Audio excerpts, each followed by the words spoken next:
അതിനെ പിടിച്ച് തരുന്നത് ഒരു വലിയ ചെമ്മീൻ. കുറേ കാലമായിട്ടുള്ള ആഗ്രഹമായിരുന്നു. വലിയ ചെമ്മീൻ എടുത്തു. പിന്നെ അതിനെ കുറച്ച് ഗ്രേവി. അത് പറയുമ്പോഴാണ് ഇതാണ് ഇതുണ്ട് ആ ചെമ്മീന്റെ തലയാണ് ഇത്. നല്ല ടേസ്റ്റാ. നിങ്ങളൊക്കെ കഴിച്ച് നോക്കിയിട്ടില്ല, അതെല്ലാം പറിച്ച് കളയാണ് ചെയ്യുന്നതെങ്കിൽ തീർച്ചയായിട്ടും ഒന്ന് ട്രൈ ചെയ്ത് നോക്കണം. അടിപൊളി ടേസ്റ്റാണ്.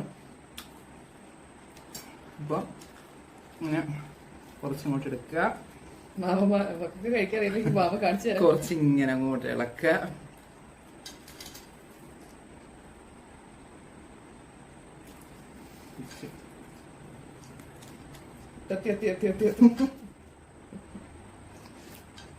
സൂപ്പർ ടേസ്റ്റാണ്. എല്ലാവരും ട്രൈ ചെയ്ത് നോക്കണം. നമ്മുടെ ചെമ്മീനൊന്ന് മാഗ്നേറ്റ് ചെയ്യാൻ വേണ്ടിയിട്ട് മുളക് പൊടി, മഞ്ഞൾപ്പൊടി, പിന്നെ പെരിഞ്ചീരകം പൊടിച്ചത്, കുരുമുളക് പൊടി, ഉപ്പ്, ഒരു കഷ്ണം നാരങ്ങ പിഴിഞ്ഞത് ചേർത്ത് നന്നായി, കുറച്ച് ആവശ്യത്തിന് വെള്ളവും ചേർത്ത് നന്നായി അരപ്പ് അതിൽ തേച്ച് പിടിപ്പിച്ചതിന് ശേഷം ഒരു അരമണിക്കൂർ വെച്ചതിന് ശേഷം വെളിച്ചെണ്ണയിൽ ഇട്ട് വറുത്തെടുക്കുക പറഞ്ഞാൽ ഒരു 3 മിനിറ്റ് അത്രയും വറുത്താൽ മതി. ഒരുപാടങ്ങ് വറുത്ത് ഇതാക്കേണ്ട ആവശ്യമില്ല.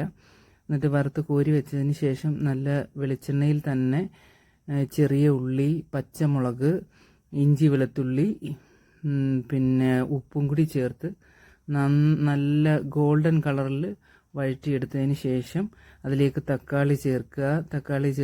തക്കാളി ഒന്ന് വഴണ്ട് വരുന്ന സമയത്ത് കുറച്ച് മുളക് പൊടിയും മഞ്ഞൾപ്പൊടിയും ചേർക്കുക. എരിവ് എല്ലാവരുടെ ആവശ്യത്തിന് വേണ്ടി ചേർക്കുക. അതിനുശേഷം ഒരു അരക്കപ്പ് വെള്ളം ഒഴിക്കുക. അരക്കപ്പ് വെള്ളം ഒഴിച്ച് അത് തിളയ്ക്കുന്ന സമയത്ത് നമ്മുടെ ഫ്രൈ ചെയ്ത് വെച്ചിരുന്ന ചെമ്മീൻ ചേർത്ത് കൊടുത്തതിന് ശേഷം ഒരു 5 മിനിറ്റിൻ്റെ ആവശ്യമുള്ളൂ. വറ്റി കഴിയുന്നുണ്ടെങ്കിൽ നമുക്ക് ഉപ്പ് അവരുടെ